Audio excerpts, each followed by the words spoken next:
de ayer se ha expuesto el tema de la prisión preventiva. Hemos dicho que la prisión preventiva tenemos los hechos. Ahora, en este juicio oral, el fiscal, esos hechos ya son materia de acusación. Ayer se ha expuesto la calificación del delito. Esa calificación ya se encuentra en el juicio oral. El día de ayer en la prisión preventiva se tenía elementos de convicción. Ahora ya no son elementos de convicción, ahora son elementos de prueba. Estas han sido admitidas ya en la etapa intermedia. Por ende, en el juicio oral se llama pruebas, hechos probatorios. ¿Qué es lo que pasa acá? El fiscal, durante el juicio oral, realiza una exposición de los hechos que han narrado la comisión del delito. Se ha dado un ejemplo del robo. Marta, al regresar a su domicilio, es interceptado por Juan Pérez. Esos serían los hechos precedentes. Al ser interceptado, ha sido víctima del robo, huyendo en un vehículo sin destino. Marta va a poner la denuncia al percatarse la placa. ¿Qué tenemos en ahí? Los hechos precedentes, concomitantes. Luego tenemos la policía hace un operativo, detiene al imputado, tiene los objetos materiales del delito, que es la cartera, el celular, la billetera, todos los elementos probatorios. ¿Qué se llama eso? Hechos posteriores. En este caso, ya se fundamenta acá, justamente acá, la calificación jurídica, delito de robo. Si se ha utilizado arma, robo agravado. Y los medios probatorios. Ahora, en esta etapa, el fiscal tiene que señalar cómo es que se ha cometido y qué es lo que va a probar en el juicio. Tal es así que vamos a poner un video de cómo se hace un alegato de apertura. Los hechos del caso son estos. El 6 de septiembre, los acusados entraron al dormitorio del soldado de primera clase William Santiago. Lo despertaron, lo ataron de pies y manos e introdujeron un trapo en su garganta. Minutos después, una reacción química llamada acidosis láctica causó hemorragia pulmonar. Se ahogó con su propia sangre y fue declarado muerto a los 37 minutos después de la medianoche. Estos son los hechos del caso y son irrefutables. Así es. Lo que acabo de decirles será lo mismo que van a escuchar del cabo Dawson y es lo mismo que escucharán del soldado Downey. Además, el gobierno también demostrará que los acusados colocaron veneno en el trapo y entraron al dormitorio con el motivo y la intención de matar. El teniente Capi tratará de hacer algún truco de magia. Tratará de confundirlos. Los asombrará con historias de rituales y los impresionará con términos semioficiales como clave roja. Además, tratará de arruinar a unos oficiales. No tendrá evidencia, sin embargo, pero será entretenido. Y cuando lleguemos al final, toda la magia del mundo no logrará desviar su atención del hecho de que Willy Santiago muerto está y que Dawson y Downey lo mataron.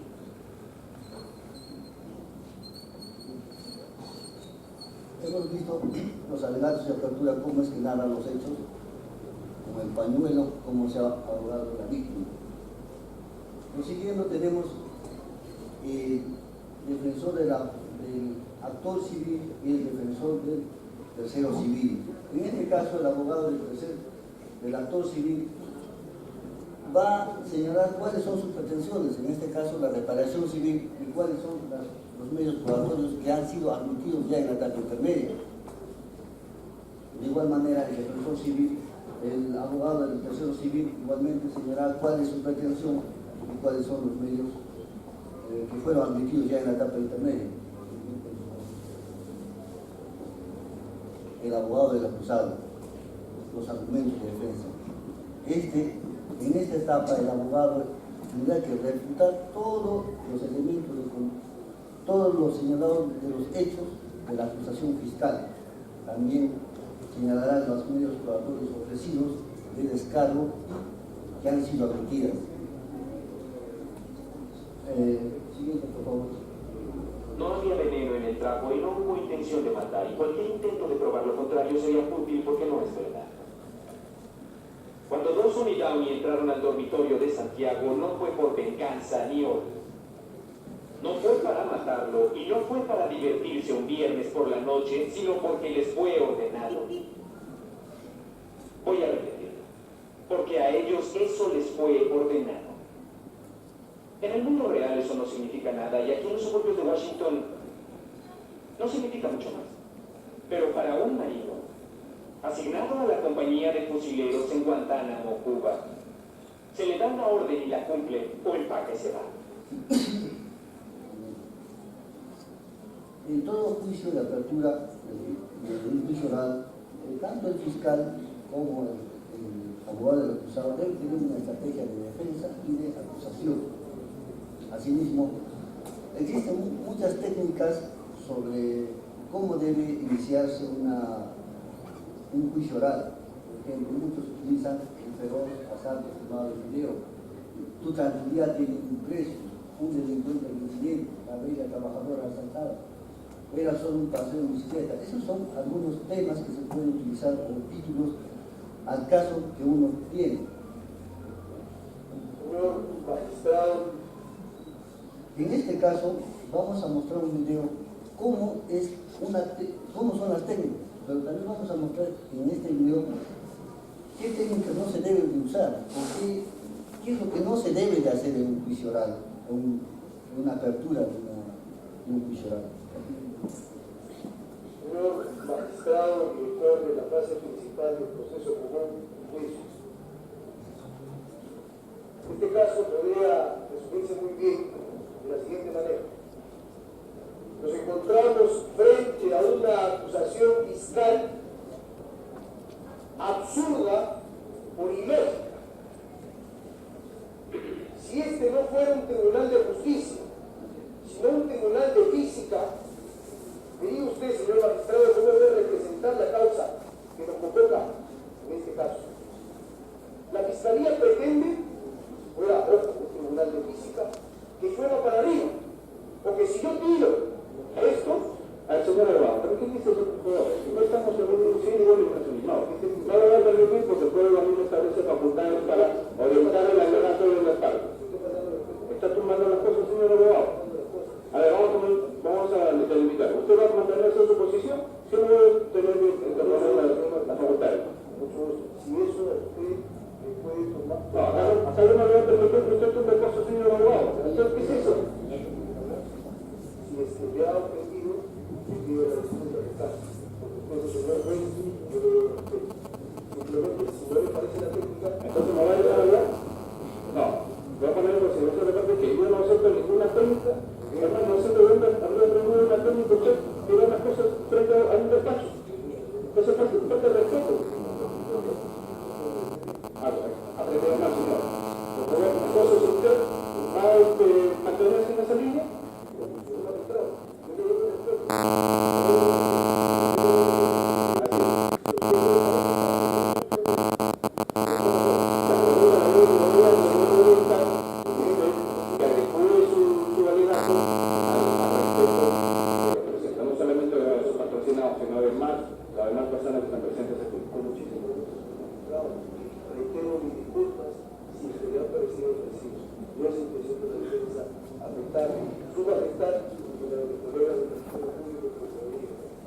No solamente por mí, yo estoy hablando por todos en general. Entonces usted no quiere cosas ni nada por el estilo, porque eso no es una técnica de investigación. Así. En este juzgado sí, yo voy a pedir sí cuál es la técnica pregunta que vamos a hacer. Con muchísimo respeto, porque yo soy abogado y también tengo mi estrategia. Y usted así alega tirando las cosas, señor abogado. Entonces, pero usted dice que va a persistir en ese más que la voz, señor abogado, por favor. Usted es director, pero no dictador. Muchas gracias. Usted es director, pero no dictador. Ya, el acusado, Villarreal, ¿cómo se empieza? ¿Usted va a retomar su defensa en su abogado? Hemos visto un alegato de apertura que no se debe de realizar. Ustedes es juez, pero no dictador. Con eso culminamos lo que son los alegatos de apertura del juicio oral. Muchas gracias.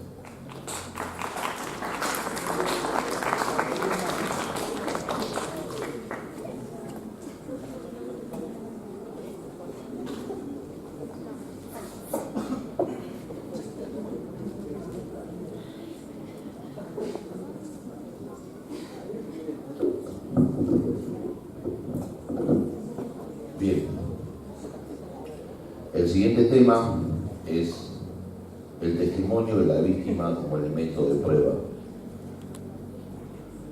Este está a cargo de Gilman Alarcón Sánchez, abogado de la Oficina de Concentrada del Control Interno de Apurímac. Lo recibimos una vez más en esta disertación.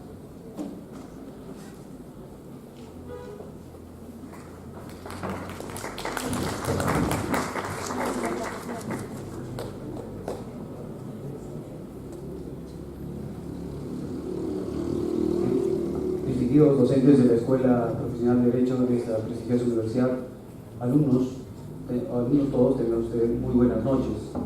Prosiguiendo con las disposiciones, yo les voy a hablar acerca de la intervención de la víctima en el proceso penal, específicamente lo que respecta a la validez de su testimonio.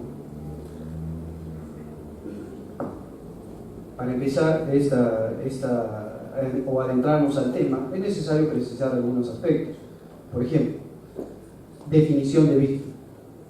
La definición de víctima he considerado tres aspectos, o tres puntos de vista, desde un punto de vista etimológico, conceptual, y desde el punto de vista de la ciencia de la victimología. Etimológicamente, víctima, dice, proviene de la voz latina vincere, que significa sujeto vencido, ¿no? Y de ahí van a derivar los vocablos de victim en inglés, víctima en francés y víctima en italiano. Conceptualmente, víctima va a ser aquella persona que sufre un perjuicio.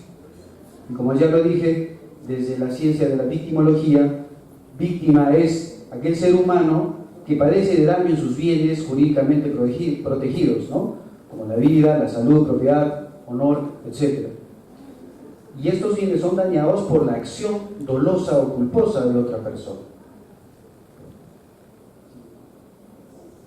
Ahora, nos hacemos la siguiente interrogante. ¿Es trascendente la participación de la víctima en el proceso? La respuesta es obvia. Ante la comisión o el acontecimiento de un ilícito penal, vamos a decir, por decirlo menos, ¿no?, un testigo privilegiado de ese hecho delictuoso lo va a representar la víctima, ¿no?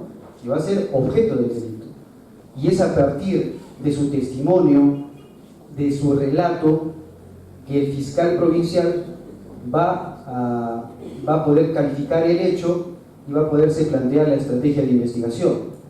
Entonces, es fundamental esto, ¿no? Porque a partir de ello también se va a empezar a construir la teoría del caso y a reunir los medios de prueba necesarios para corroborar o no los hechos puestos de conocimiento del fiscal o llamado de la policía. Entonces, la participación de la víctima en el proceso penal es muy necesaria, ¿no? Su colaboración en el desarrollo del proceso coadyuvará al esclarecimiento de los hechos, aportando los medios de prueba que se encuentran a su alcance. Ahora, su declaración resulta siendo entonces un instrumento esencial. ¿Para qué? Para que las autoridades que conocen la investigación en el marco de un proceso, van a conocer los hechos, ¿no? Los hechos, pero sin embargo también, no obstante eso, se señala de que el Estado es necesario que brinde procesalmente instrumentos para la protección de la víctima, ¿no? ¿Qué pasa, por ejemplo, cuando hay un menor de edad, una menor de edad es objeto de violación sexual? Se habla de una institución, digámoslo así, ¿no? De la victimización secundaria o revictimización. ¿Qué pasa? Ante un hecho de esta naturaleza, de un ataque a la libertad sexual, lo que no se debe pretender en la víctima es que a través, digamos, de los sucesivos interrogatorios a lo largo del procedimiento, se le recuerde o tenga que evocar aquel hecho o aquel suceso negativo. ¿Por qué? Porque esto va evidentemente perjudicar en su salud emocional, ¿no? Entonces, el Estado debe procurar de instrumentos necesarios para evitar esto sobre la revictimización o victimización secundaria, ¿no? ¿Qué entendemos por victimización? Estamos hablando, anteriormente estaba diciendo lo que es la revictimización o victimización secundaria. ¿Pero qué entendemos por victimización? Entonces, he dividido esto de victimización primaria, ¿qué significa, no? Para entender, y victimización secundaria. La victimización primaria es aquella padecida por la persona objeto del delito. Llámese, por ejemplo, la persona que ha sido secuestrada o la que ha sido lesionada. Ahora, la victimización secundaria es aquel perjuicio causado por una inadecuada intervención del Estado. Para reforzar esta definición de victimización secundaria, me he permitido citar al victimólogo Antonio Beristain, español, que dice: la victimización secundaria, dice, es una forma de violencia institucional relacionada a la mala o inadecuada atención que recibe la víctima una vez que entra en contacto con el sistema de justicia. Es decir, el mal funcionamiento del sistema de justicia puede provocar la victimización secundaria, lo que va a generar en la víctima un daño adicional al ocasionado por el delito que se está juzgando, que eso es lo que se pretende evitar.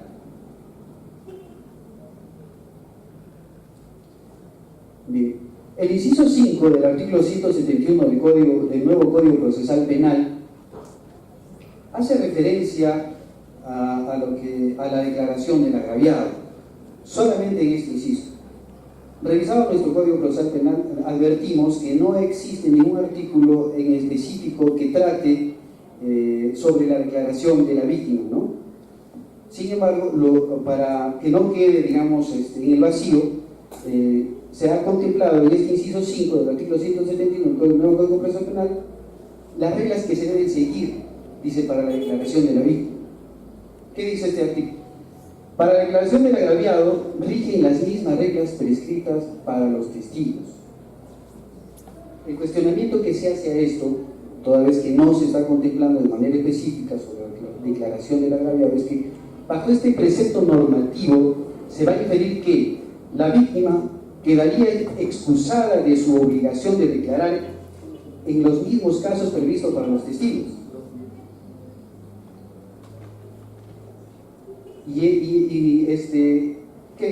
Me explico, ¿no?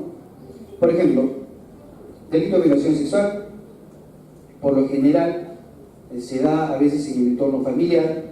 Entonces la menor agraviada pues es la hija y el imputado es el padre. Atendiendo a este precepto normativo, se dice que se equiparan las reglas del testigo a las del agraviado. Al testigo se le hace saber antes de que preste su declaración que tiene el derecho de rehusar a prestar testimonio cuando el imputado sea pariente suyo, haya una relación de parentesco hasta el cuarto grado de consanguinidad o segundo de afinidad. Siendo esto así, si se tomase en cuenta este precepto para el agraviado, entonces sería contradictorio, ¿no? O sea, es decir, si al agraviado se le va a decir, señor, ¿sabe qué? Usted tiene el derecho a no declarar porque simplemente tiene un grado de parentesco, si usted quiere declara, o si no, puede pasar el caso de no declare, ¿no? Entonces, este precepto, lo que quiero que se entienda es de que es necesario que existan reglas específicas para la declaración del agraviado, que no necesariamente solamente se asigne un apartado en el que solo de manera genérica se diga que se va a seguir las reglas prescritas o descritas para los testigos, ¿no? Ahora, el testimonio de la víctima como elemento de prueba, lo que al principio se estaba señalando, ¿no? Título de prueba.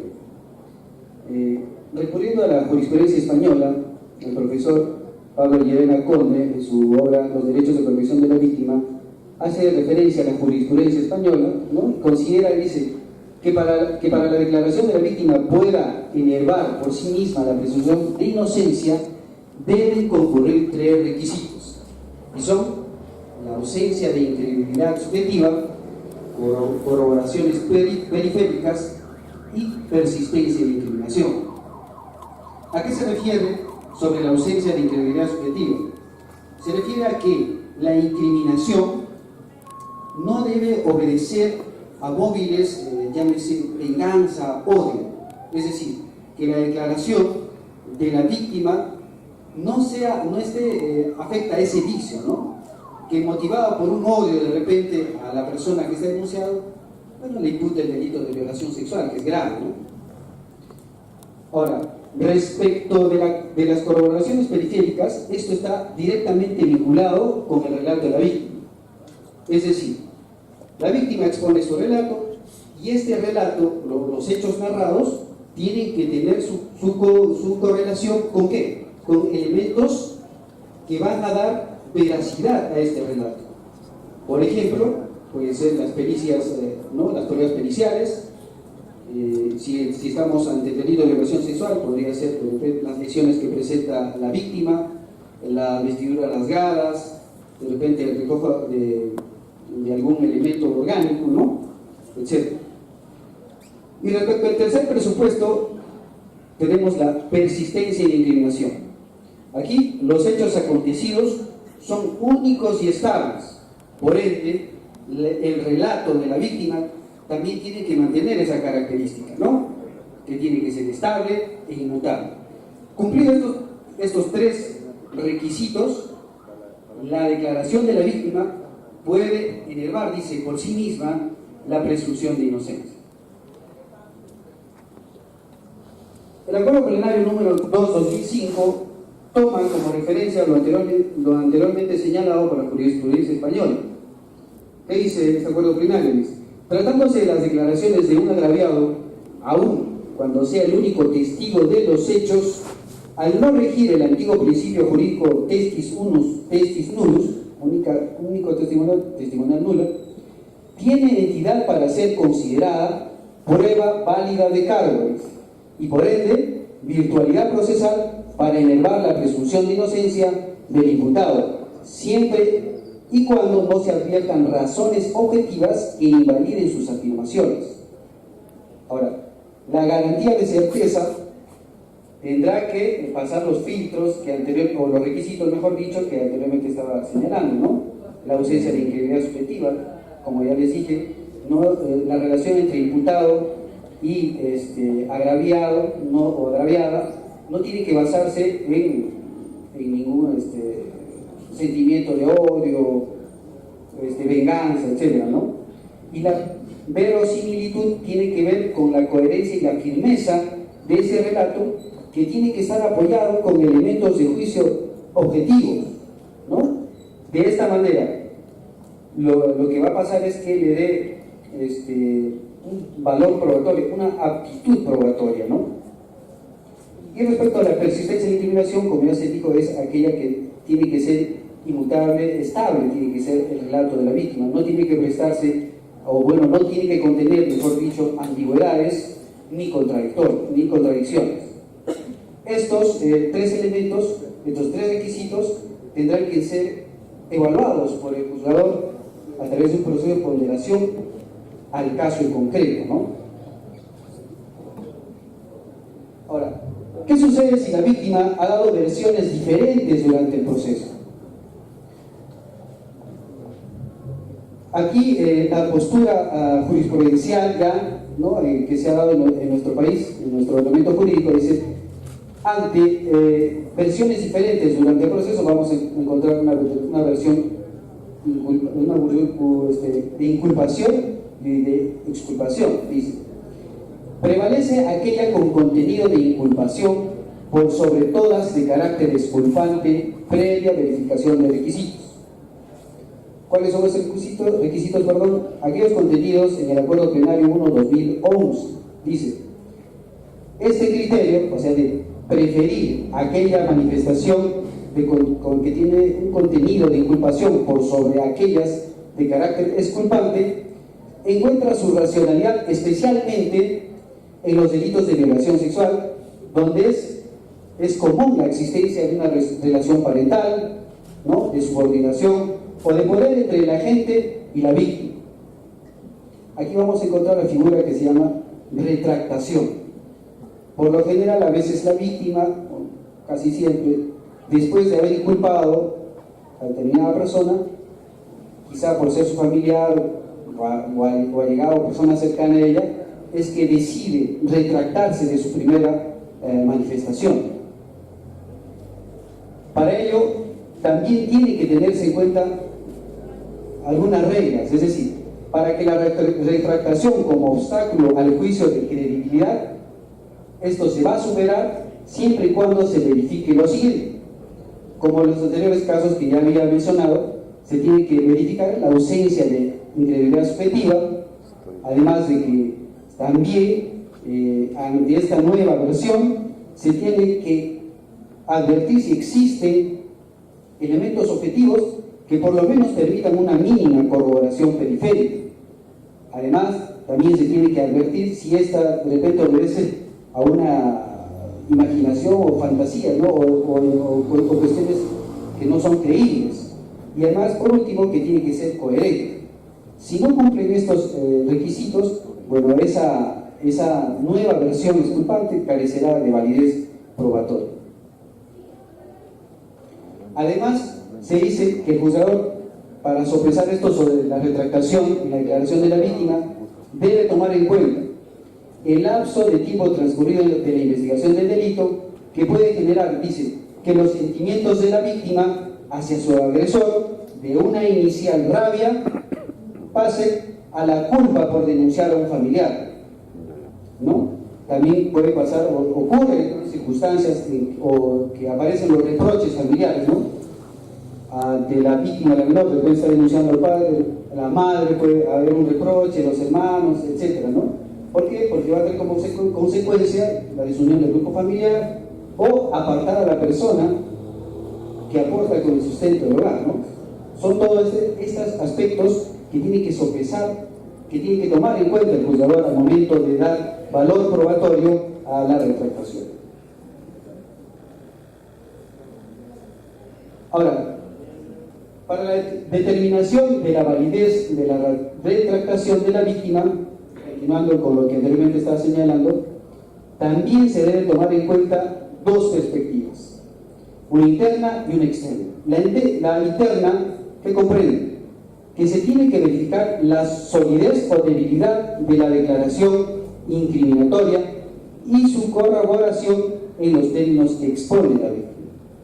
Además, se tiene que advertir si es que hay una coherencia interna y exhaustiva del nuevo relato y su capacidad corroborativa. Y finalmente, en este aspecto interno, dice la razonabilidad de la justificación de haber brindado una versión falsa. Y en el aspecto externo, tiene que considerar el juzgador si es que ha habido probados contactos entre quién, entre el procesado y la víctima, o la posibilidad que haya sucedido esto, que va a ocasionar en la mayoría de los casos que la víctima, al mantener de repente una relación de parentesco con el imputado, su manifestación haya sido manipulada o influenciada. Y finalmente también tendrá que observar el juzgador al momento de resolver la intensidad de las consecuencias negativas generadas con la denuncia en el plano económico, afectivo y familiar de la víctima. Como vemos, todos estos indicadores deben advertirse de las propias declaraciones de la víctima, así como también de las información que brinden los familiares, amigos o personas cercanas a la víctima. Bien, como había mencionado al principio, se dice que el Estado tiene que brindar o tiene que los instrumentos necesarios para evitar esto sobre la revictimización o victimización secundaria. Un instrumento para ello es la creación de la Cámara GESE, especialmente para los delitos de violación sexual de menores de edad. El artículo 171, inciso 3 del nuevo Código Procesal Penal establece que las víctimas de delitos de violación sexual tienen derecho a que se reciba su declaración de manera reservada, ¿no? Al respecto también, la Corte Interamericana de Derechos Humanos, en el caso de Fernández Ortega y otros versus México, respecto a esto, ha sostenido como criterios para la recepción de la declaración de la víctima en los casos de violación sexual lo siguiente: dice, que se realice en un ambiente cómodo y seguro, que brinde privacidad y confianza a la víctima, esencial, ¿no? Y que sea registrada en forma tal que evite o limite la necesidad de repetición, ¿no? Lo que va a causar en algún momento, si es que pase esto, sobre la victimización secundaria. Entonces surge este instrumento de recepción de declaración llamado la Cámara GESE o Sala de Entrevista Única. Esta fue creada por el estadounidense Arnold Hesse, que es un psicólogo y pediatra dedicado a estudiar las etapas del desarrollo del niño. Entonces, un instrumento del estudio de la psicología es trasladado al ámbito penal justamente para proteger a la víctima de un posible, de repente, afectación de su salud emocional. ¿En qué consiste esto sobre la Cámara GESE? La Cámara GESE es un instrumento, como ya dije, para recibir declaraciones de víctimas, por ejemplo, ¿no?, del delito de violación sexual. ¿En qué consiste? Comprende dos salas, dice, ¿no?, separadas por una pared de vidrio espejado que permite mirar solo de un lado, ¿no?, y que está dotado de un sistema especial de audio y video.